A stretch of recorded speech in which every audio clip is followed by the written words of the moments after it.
Hello everyone, welcome back to my channel and welcome to my next Avengers episode. I don't know what happened there. I had a malfunction. I apologise. I hope that you are all doing really well. I'd firstly like to apologise for how I actually look like I've been dragged through a hedge backwards. I promise you I haven't been hedge dragging.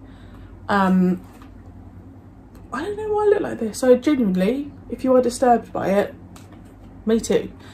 Adam is out the front cleaning the car.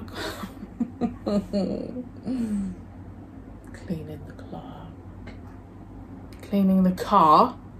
So I thought, hey, I'll do some filming because. So anyway, I do worry about the people that have clicked on my video for the first time and just come across this. I apologise. We're onto the yellow needle, certain, like a drug, like a yellow needle, like a yellow needle of death or something. This is a recon. Obviously, I'm so grateful that I've had an episode, last episode. I really had a good time. And I'm just grateful that we've got recons, even though they're not long. I think this one's about just under 9 minutes.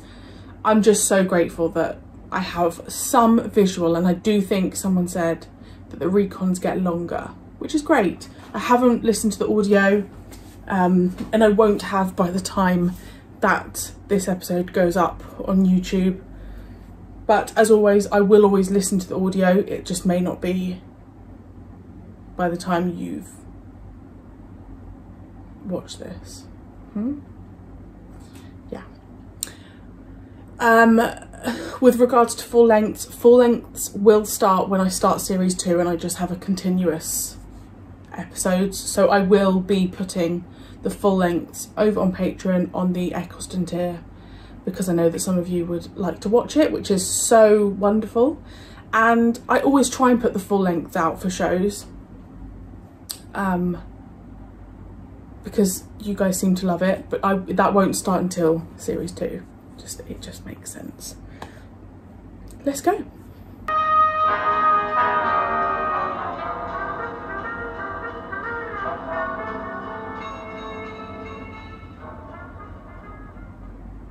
On a clear summer's day, a man wearing traditional African attire walks along the embankment in London. Suddenly a shot rings out and a boy passer-by staggers and falls at the African's feet. The Yellow Needle. Written by Patrick Campbell, produced by Leonard White. 2 visitors call at Dr. Keel's surgery in Chelsea later that day.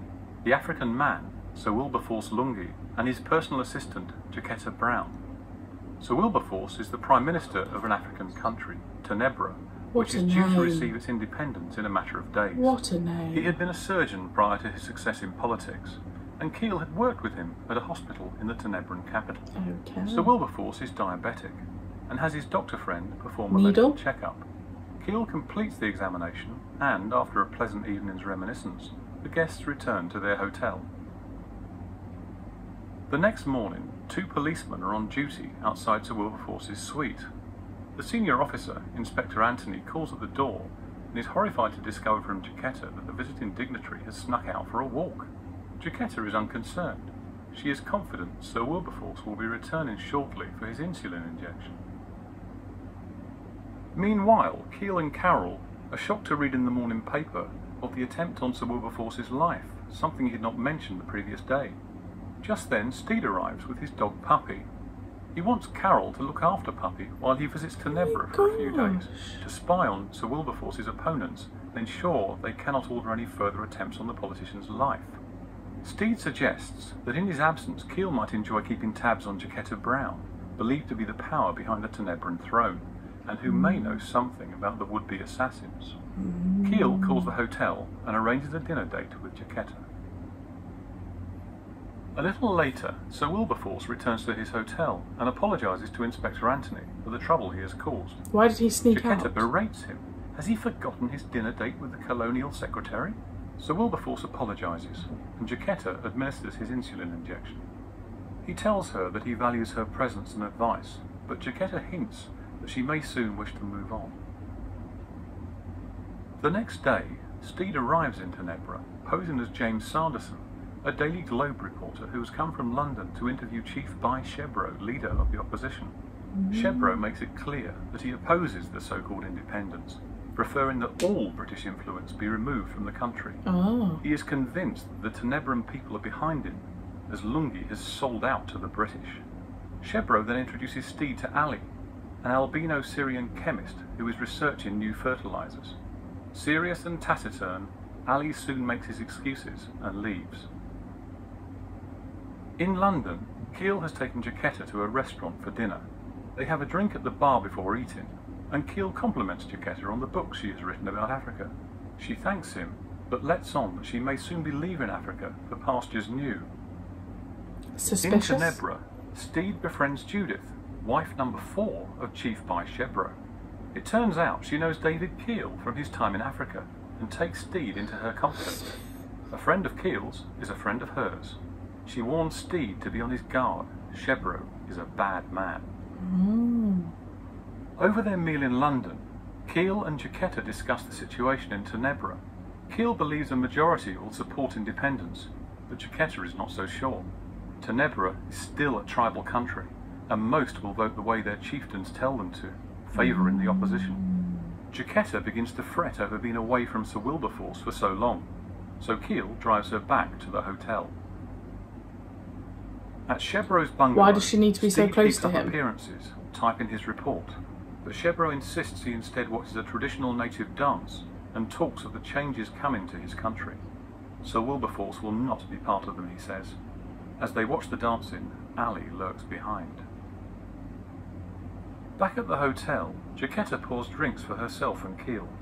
Sir Wilberforce's decision to give up medicine for politics mystifies Keel. Jaquetta thinks it was the wrong choice.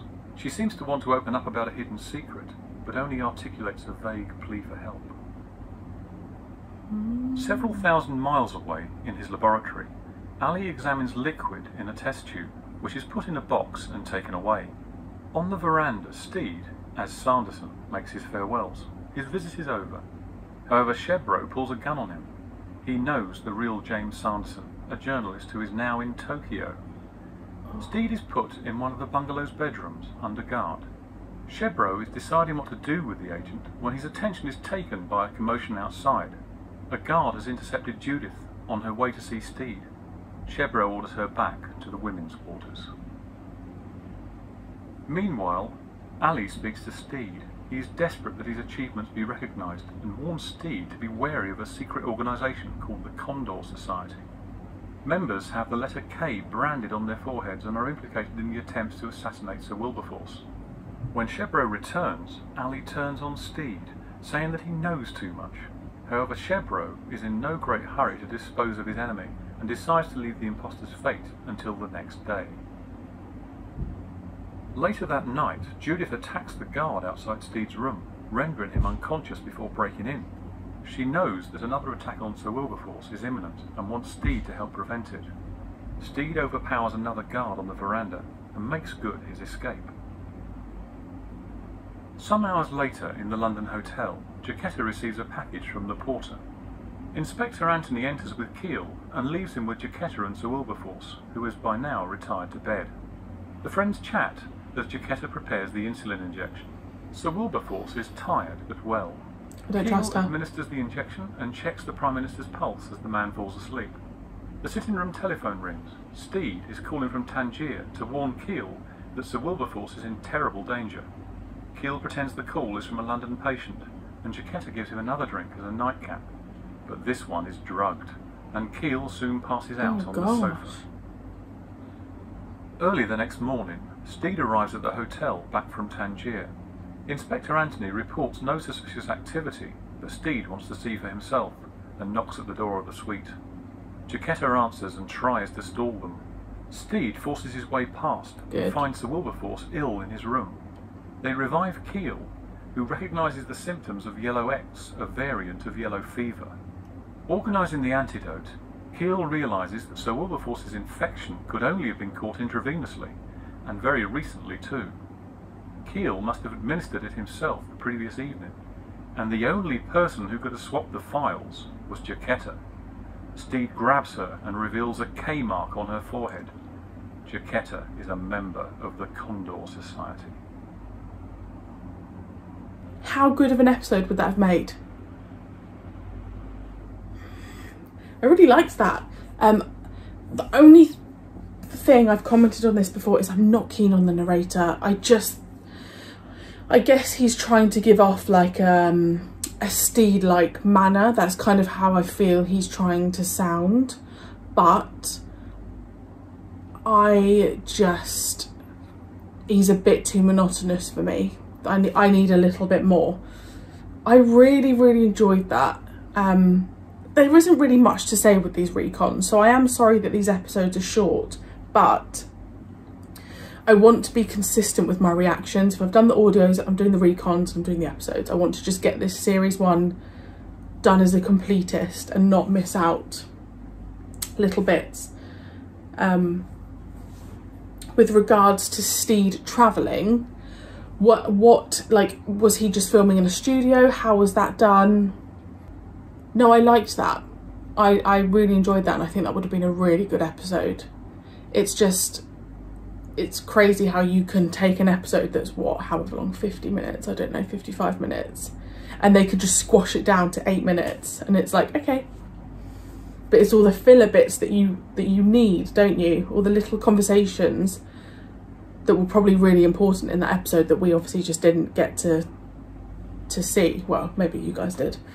But yeah, I really enjoyed that. What have we got next?